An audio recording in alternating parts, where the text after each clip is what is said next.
At dahil ibang krisis naman ang kinakaharap natin, makakalimutan na lang ito. Kaya ito ay pagtanda na nagpapatuloy ang laban at obligasyon ng Office of the Ombudsman na imbestigahan si Yusek Bersamin at Yusef Olaybar dahil sila ang lumalabas na mga bagman mismo ng Pangulong Marcos. At napakalaki ng kanilang kinalaman doon sa pagnanakaw na nangyari hindi lang sa flood control anomalies, kundi sa iba pang mga infrastructure projects. So, pagpapanagot ito sa mga sangkot sa korupsyon at pagpapaalala sa gobyerno na hindi tayo nakakalimot at kailangan pa rin managot ang lahat ng sangkot. Enzo Recto, kalaban ang katiwalian at kasinungalingan, kakampi sa katotohanan at kabutihan.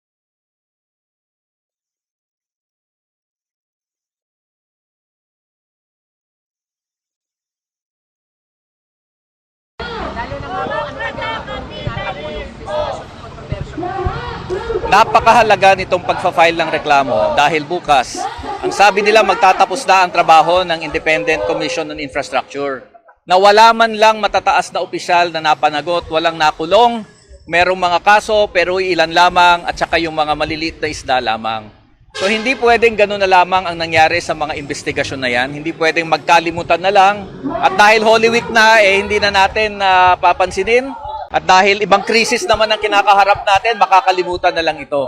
Kaya ito ay pagtanda na nagpapatuloy ang laban at obligasyon ng Office of the Ombudsman na imbestigahan si Yusek Bersamin at Yusef Olaybar dahil sila ang lumalabas na mga bagman mismo ng Pangulong Marcos. At napakalaki ng kanilang kinalaman doon sa pagnanakaw na nangyari hindi lang sa flood control anomalies, kundi sa iba pang mga infrastructure projects. So, pagpapanagot ito sa mga sangkot sa korupsyon at pagpapaalala sa gobyerno na hindi tayo nakakalimot at kailangan pa rin managot ang lahat ng sangkot. Are you satisfied with the way things are going now? Yung dami ng kaso, dami ng iniimbestigahan. Hindi ho kami satisfied sa naging investigasyon ng ICI at Senado, pati ng Ombudsman. In fact, hindi na nga kailangan kami pa ang maghatid ng reklamong ito Dahil yung mga pangalan ni Olaybar at ni Bersamin, ilang beses nang nababanggit yan sa mga hearing sa Senado, sa mga dokumento, sa mga testimonya ng mga witnesses. Pero hindi kumikilos ang Ombudsman. Moto proprio, dapat kilusan na nila ito. Para wala silang masabi, kami na mismo ang magahin ng reklamo, para hindi naman masabi ng Ombudsman na walang nagre-reklamo. At maobliga ang Ombudsman na gawin ang kanyang trabaho. Sir, nag-resign si Olaybar and their post in the middle of controversy. Is that an indication of wanting to escape accountability as far as you're concerned? Yes, yung pag-resign nila ay attempt para takasan ang kanilang pananagutan. Pero hindi naman pwede yun. Hindi naman ang resignation ang parusa sa mga nagnanakaw o nagfa-facilitate ng nakaw ng bilyon-bilyon. Kailangan silang makasuhan, kailangan silang mag-undergo ng trial, at kailangan silang parusahan. Hindi resignation ang hinihingi ng taong bayan, kundi hustisya at pananagutan. Sir, ano po yung evidence na inatasyon po sa complaint na nagsasabi o nagpapatunay na nagsilbing bagmen na PBBM sina Olaybar at si Bersamin? Basically, tatlong basis o tatlong evidences ang ating binibigay sa Ombudsman. Una, of course, yung mga first and second affidavits ni Yusek Bernardo. Kasi doon mismo binabanggit niya kung paano dineliver yung pera, nandyan yung banggit ng mga armored cars, etc. Ganyan din yung mga official accounts, live stream ito ng mga Senate hearings. Narinig natin, even Senator Panfilo Lacson in a privileged speech, nabanggit niya din ito. And of course, all the news reports na kaya namin makalap. Sapat na hong batayan ito para mag-imbestiga ang Senado.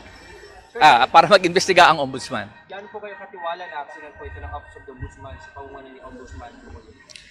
Nagtitiwala kami na ito ay mandato at trabaho ng Ombudsman. Whether gagawin ito mismo ng Ombudsman, nasa kanya po ang bola. Basta ang mamamayan ay magsisikap at pipilitin na gawin niya ang kanyang trabaho. Sir, for the record, para tama lang po ang may lagay sa cartel. Opo. Teddy Casino po, chairperson ng Bagong Alyansang Makabayan. Oo.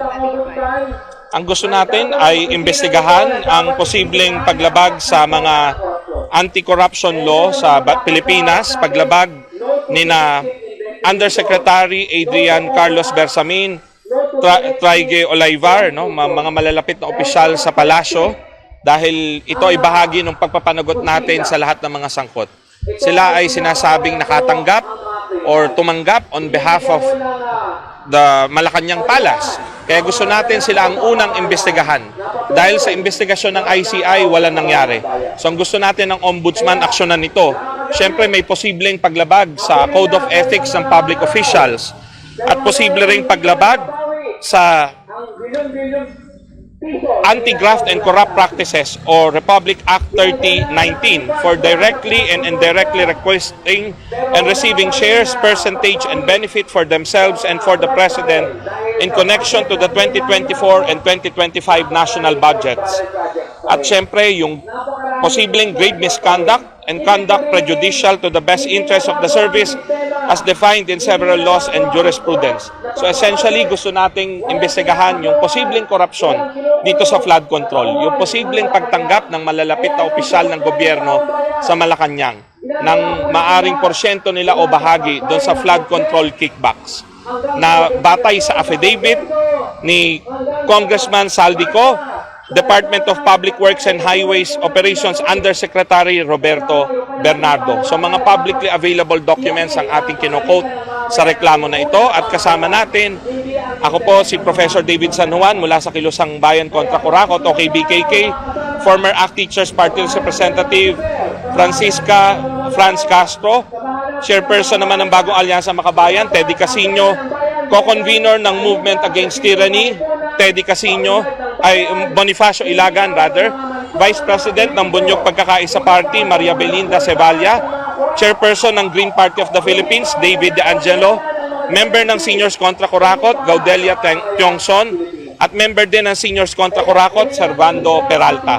So ito ay multisectoral na reklamo para ipakita na hindi natin kinakalimutan yung issue ng korupsyon, lalo na ito sa panahon ng krisis, di ba?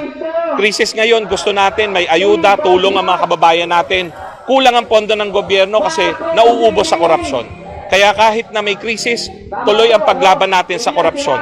Dahil yung bawat sentimong ninanakaw ng mga korap ay bawat sentimo rin na nananakaw sa halip na mailaan sa tulong at ayuda sa ating mga kababayang nangangailangan. Medyo matagal na rin pong sabi ninyo dun sa investigasyon, takbo ng mga kaso na kabagalan. Ang nangyari kasi doon sa ICI ay limitado, no, yung inabot ng kanilang investigasyon. Hindi natin natukoy sino ang mastermind, sino yung mga big fish. At hanggang ngayon, wala pang masyadong nakukulong ng mga malalaking opisyal. At yun nga malalapit sa palasyo, hanggang ngayon, hindi pa rin napapanagot, hindi pa rin napapatawag sa investigasyon. So ang gusto natin mangyari, makalkal, malaman sino talaga yung nauna, sino yung may kagagawan, sino yung mastermind ng korupsyon at nang mapatigil na ito. Sana rin magkaroon ng filing ng civil forfeiture cases para mabawi yung nakaw na yaman. Yan ang gusto natin mangyari. Para magamit ito para matulungan ang ating kababayan sa panahon ng krisis. Bunyog, bunyog, halikan na kasama ka. Bunyog, kapag buklod ay may pag-asa.